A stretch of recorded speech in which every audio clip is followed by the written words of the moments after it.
How to log out of Diablo Immortal.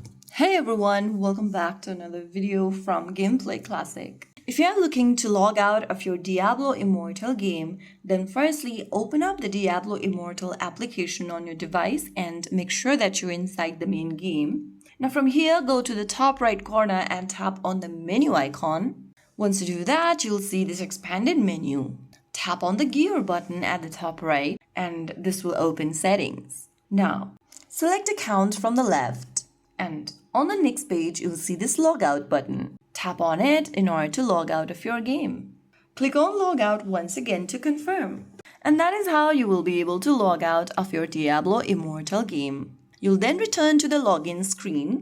You can now switch your account or sign back in whenever you want. If you found the video helpful, don't forget to like, share and subscribe to our channel. I will be back again in the next video. Stay tuned and thanks for watching.